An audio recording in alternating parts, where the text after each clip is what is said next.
अस्सलाम वालेकुम। आज हम डाइट प्लान डिस्कस करेंगे कि रमज़ानुल मुबारक में आप सहर अफ्तार कैसे करें।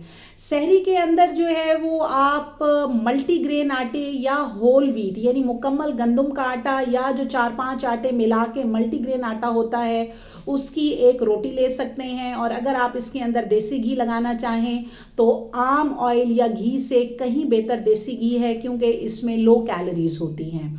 वो आप चाहें तो रोटी के अंदर लगा लें और बाहर ना लगाएं। और अगर आपको बेहतर लगता है तो थोड़ा सा देसी घी आप रोटी के ऊपर बाहर लगा के लाइट से देसी घी का पराठा भी इस्तेमाल कर सकते हैं। इसके साथ आपको अंडे का इस्तेमाल ज़रूर करना चाहिए, क्योंकि अंडे के अंदर प्रोटीन्स होती है।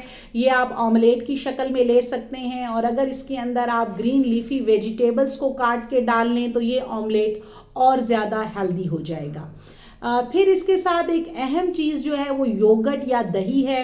दही प्रोबायोटिक होती है, इससे पूरा दिन आपको प्यास नहीं लगती।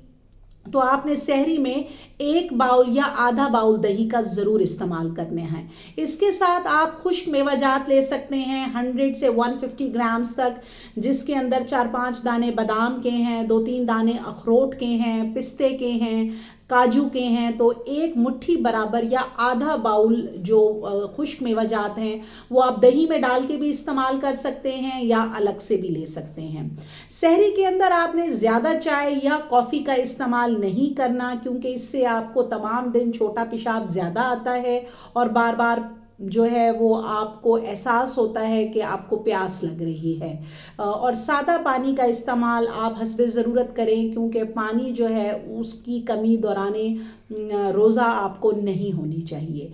फिर हम अफ्तारी की बात करते हैं कि अफ्तार के दौरान आपने बहुत ज़्यादा स्पाइसी मील नहीं लेना। कोशिश करें कि आप खजूर के साथ रोज़ा खोलें। फ्रेश फ्रूट चाट आप ले सकते हैं, चना चाट आप ले सकते हैं, दही बड़े आप ले सकते हैं, और उसके बाद आप नमाज़ पढ़ें। और नमाज़ पढ़ने के बाद आप अपना डिनर साथ ही कर सकते हैं, जिसके अंदर अगर आप राइस लेना चाहते हैं तो हाफ प्लेट से ज़्यादा, अगर मैं ये कहूँ कि 4 से 5 चम्मच राइस हों, इससे ज़्यादा राइस ना हो। अदरवाइज़ आप एक रोटी ले सकते हैं। रोटी भी जो है वो मल्टीग्रेन आटे की हो या होल व्हीट रोटी की हो।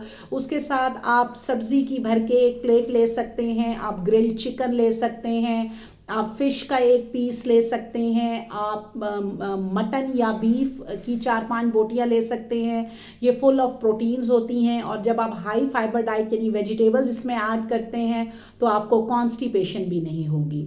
उसके बाद जो है वो आप अपनी तरावी वगैरह पढ़ें और चलें फिरें और रूटीन की एक्टिविटी करें, हल्की फुल्की वॉक लें। और सबसे अहम चीज़ जिसका आपने ख्याल रखना है कि आपने पानी की कमी नहीं होने देनी।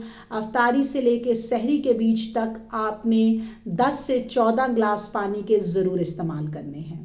Thank you so much.